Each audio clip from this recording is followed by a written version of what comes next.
All right, so the last chunk of things that I want to talk about as we talk about the particle and wavelength nature of light is this electromagnetic spectrum for how temperature determines the type of energy that something emits.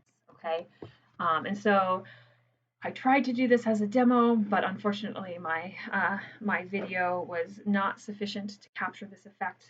But if you have a dimmer switch on a light, you might be able to see this at your own home, which is that right, as the light like changes, as you sort of a light bulb kind of emits this white light here, but actually as the light bulb gets colder and colder and colder, it actually changes its color.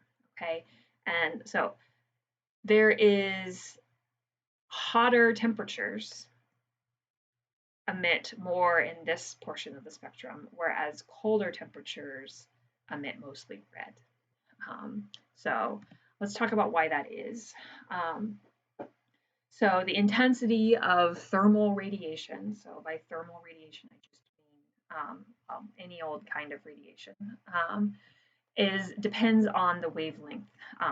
And so here I have a plot of intensity versus wavelength, and I'm actually going to spend some time on this in a minute. So I'm going to leave that there for a second. I want to just talk about this relationship Wiens law, which you will use in the homework, which says that the wavelength of the peak wavelength that an object emits depends on its temperature. Okay, so this peak right here. So an object that is, I don't know, what is this, 5,500 Kelvin. That's about the temperature, I think, of the sun, or around in there, some star. It emits wavelengths of light in a bunch of different wavelengths, but this peak here we can find from Wiens law. Okay, so I have a little PhET simulation here that is going to step us through thinking about this. So the way that I have this set up right now is I have it set that this is the energy that's emitted from the sun. And so what this is going through here is I have wavelength on the x-axis and solar spectral power density. You can think about this as being the intensity of the wave on the y-axis. And so the sun has a temperature of, well, make it more like that, of 5850 or so kelvins, which means that the sun glows yellowish, right? This color actually here ends up a little bit in the green, but we'll call it yellow because that's the way that we call the sun. And I'm going to actually take a little picture of this because we'll keep that in the future. This is what the sun is doing. And so, right, the peak wavelength of the sun is kind of in the visible. And we've already said previously that the sun emits mostly visible light. And so here you can see that, right? If you think about right, how much energy the sun is emitting, it is emitting infrared radiation. So all the way out here at this wavelength of 1.697 microns, there is some energy that's being emitted by the sun. But over here in these visible wavelengths of light, it's emitting more and more and more. And of course, we know that you can get UV radiation from the sun as well. So this area of the curve here is showing us where the sun is emitting ultraviolet radiation. And we also see that the sun emits blue, green, and red colors, and we have cones for blue, green, and red in our eyes. And it turns out that when all blue, green, and red cones in your eyes are stimulated at the same time, you perceive that color to be white. So if I cool down something to say the temperature of a light bulb, now we're the temperature of a light bulb. And you can see that actually what happened as I cooled it down was a pretty pronounced, right, there's just less energy in something that's less hot, okay? And so this whole curve just shrank down and got shorter. So that was the first thing that happened. The next thing that happened was actually this peak moved over to the right. And it's hard to see this. So instead of, I'm going to actually blow up the y-axis. So instead of the y-axis being 100, let's zoom in a little bit.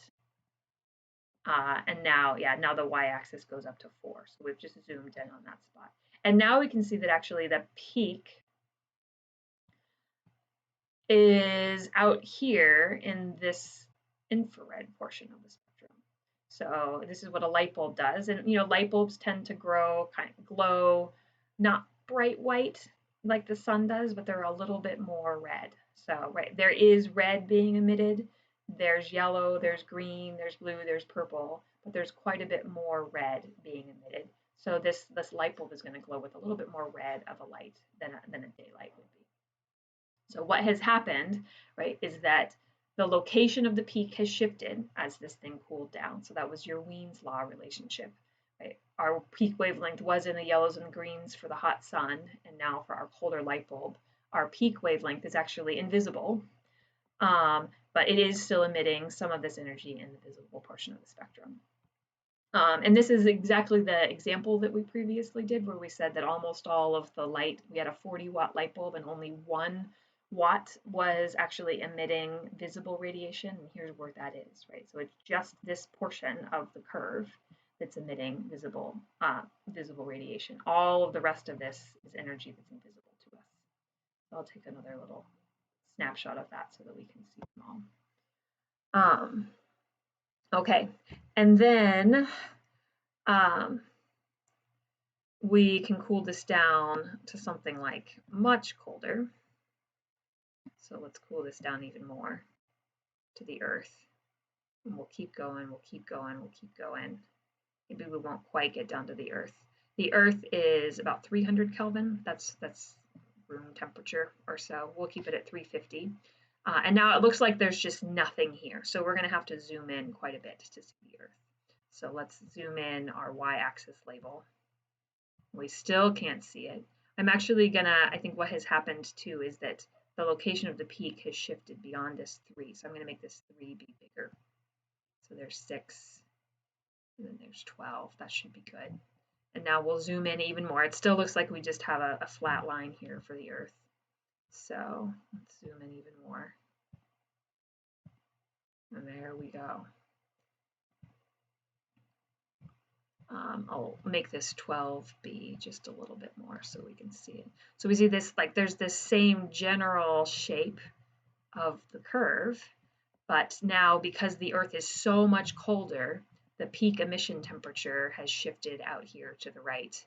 And now we come up here and this is invisible, right? We don't see the Earth glowing because the Earth isn't emitting visible radiation. It's emitting almost all infrared radiation. You emit almost all infrared radiation, just like this. So this is, you are what's called a black body. So you're emitting radiation just like the Earth and the sun and all of those things are emitting radiation. Okay. So I think let's kind of step back just a little bit. I think I'd rather just take us back to the sun. So let's go here and start over again. So we're right at the sun and right, so a couple of take-home points from this. And this is a PhET. It's linked in the PowerPoint, so you're welcome to play around with it. It runs on HTML, so you don't have to download Java or anything to make it work, right? Is that we have energy is emitted because something has a temperature, okay? And the type of energy that is emitted depends only on that object's temperature, right? A colder object emits less radiation, and it also emits radiation that's shifted more into the infrared portion of the spectrum. A hotter object emits more radiation, and now I need to make this 100 be a little bit bigger. A hotter object emits more radiation, and it emits radiation that's shifted more toward the purple end of the spectrum. If you've done anything with astronomy, that you know that like some stars glow blue and some stars glow red, that is because of their temperature. Right, the hottest stars glow blue, and the coldest stars glow red. Okay, so we've got the energy that comes out depends on its temperature, and the type of radiation that is most is also a function of the temperature. One last thing that I wanted to point out is that, right, even though this is mostly emitting at its peak. It's emitting more at its peak than any other wavelength. It's actually emitting, right, all the way out here. If you look at this y-axis label, it emits all the way out here, and I can keep going, right? All the way out in these really long wavelengths, it's still emitting some energy. So a pretty crazy property of radiation here is that, right, objects emit so many different types of radiation. Okay. So let's come back to this, and hopefully that makes this this right here make a little bit more sense. And that, right, we have something that is hot is shifting to these longer wavelengths. And if you think about, right, something that glows red hot, something that like coals in a fire, or you have an electric burner on your stove, right, they tend to glow red hot. And the reason that they glow red hot is because they are starting to get hot enough that probably their peak emission temperature is still infrared, so it's still invisible. I think you have a homework question like that, right? Something that glows red. The reason that it glows red to you is because red is this color that it's emitting more of than blues and purple. But actually, probably most of its energy is being emitted in these wavelengths of light that our eyes don't see.